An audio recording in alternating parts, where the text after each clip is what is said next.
Margolis, I did a series of articles 3 years ago about dating in Japan. And Yes, about, now we're talking. Yes, and about it was 3 articles in the series. One was about like how people are dating in modern Japan, so just like are they using apps, are they meeting in person? One was about the dynamic of dating internationally in Japan, which there's a lot of discourse about. And so I wanted to really look into like what I wanted to know is I'm there... sorry, but half of YouTube now is like how to date a Japanese girl. It's very or something. disturbing. It's really disturbing. Well, what I wanted to find out is, like, apart from what people say, right, apart from weird things that people say, in actual dating behavior, is there such thing as the Gaijin hanta, which is like a Japanese woman who, or man actually, who deliberately pursues foreigners, probably to have a half Japanese baby, which is seen as very attractive. Oh, is it? Yeah. That's the whole reasoning behind the hunting. That's part of it. I see, yeah. It's part of it. And is there such thing, and to what degree is yellow fever operating, fetishism of Asian women operating in the dating scene? I wanted to, like, obviously these things are big ideas, but I wanted to see, like, in terms of actual dating behavior, are these, how do they operate? And then the last article in the series was about how long-term relationships are working in Japan, especially among international couples or cross-cultural couples. So it's for like the Japan Times community section, which is about international life in Japan. But just tell us a little bit more. Yeah. Read the articles, of course. Yes, read the articles. But I mean, I think... you got to give us a little. I mean, about the second article, which I think is what maybe people would be the most interested in, is the truth. Obviously, there's fetishism that is a part of this, but it's very hard to quantify. And I would say probably for this article series, I interviewed like maybe 10 to 12 Gaijin hunters. people. No, just different people. Like I probably interviewed like maybe 3 to 4 of each. 3 to 4 Japanese men, 3 to 4 Japanese women, 3 to 4 foreign men living in Japan, 3 to 4 foreign women living in Japan, all of different ethnicities, mostly in their 20s and 30s. And about the thing that was interesting, and of course people, they're never going to admit that they're like a fetishist or like a racist in some way, right? So you're not going to get that answer out of people. But there's a very simple explanation as to the gap in, you see more foreign men with Japanese women and less foreign women with Japanese men. And the explanation for that is very simple, and it was one that was unanimous among all the people I interviewed, which is simply that for Japanese women, if they want to be in a relationship where, if they hold certain non-Japanese values, if they want to, for better or worse, Japan is quite a misogynistic society. For worse, Japan is quite a misogynistic society, and women can feel very restricted in relationships. And if they want to be able to, women who have this feeling that they want to assert themselves more, that they want to make more decisions, that they want to be more free, often they'll feel comfortable dating a man from an outside culture.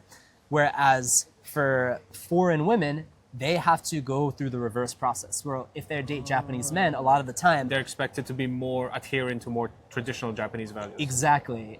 Which they don't want to do. Yeah. And that, like, it was I mean, small sample sizes, but this was unanimous among all the women that I interviewed. I do hear that often from friends of friends or female friends here that it's extremely hard to date for them. Yes. They want to date local Japanese guys, right. But they say other people guys seem scared of them. Yeah. Or they expect them to do weird, different things. Different things that they're not. Yeah, it's a cultural gap that just works in favor of this particular gender gap. And for among some of the foreign men who I interviewed, there was a appreciation that, like, or a sort of dislike of, I guess I would call it toxic masculinity.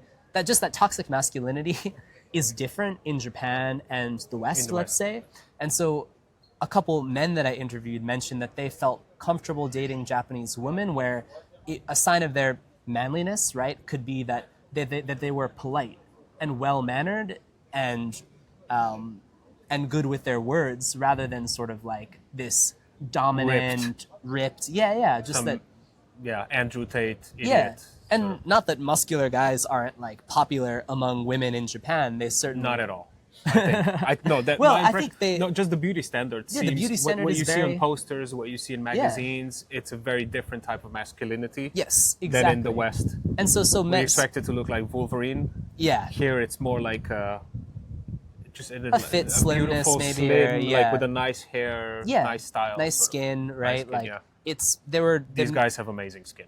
Let's just put it. People have good skin amazing, in Japan. Yes. And so people who I talked to said, foreign men said that they felt comfortable with that and that they felt like they had better chances in a dating market than in the West. Although that actually they didn't say that, because I think that was one of the other misunderstandings that the article tries to correct, which is that that white men are popular among Japanese women, and it's a lot more complicated than that, because really the image of if you're like talking about who is the guy who's going to be fetishized, it's actually quite specific, right? It's not for better or worse, it's not someone who looks like me. I'm Jewish, I'm the same average height as Japanese guy. I have similar hair color to Japanese people, similar skin tone to Japanese people. What we're talking about is someone who's 6 foot tall, who is blonde, who is pale, who is blonde, and has blue eyes. This is like Hitler's dream. If you're Hitler's dream, you will be the object of fetish. Time of your life. You'll be the object of a fetish, right? And so you could be having the time of your life, but no one actually cares. You'll be having the time of your life as an object. Yeah. And you could actually still struggle to have an actual relation. Like, you could struggle in different ways. People just want to look at you and people could worship you as an object, as an idea beautiful of foreignness, a sculpture.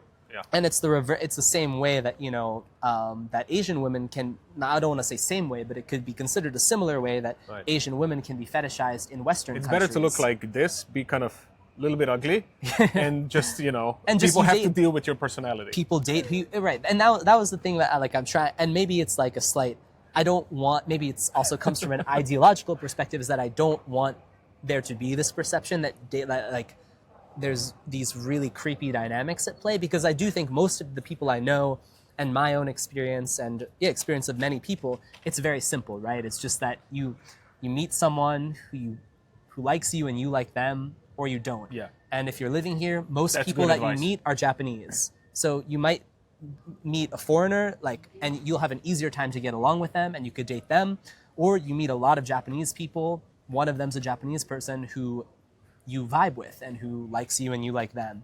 And so I'm trying to, in this article, just trying to claw through these dynamics and try to show maybe that they're not really as at play as we imagine they are.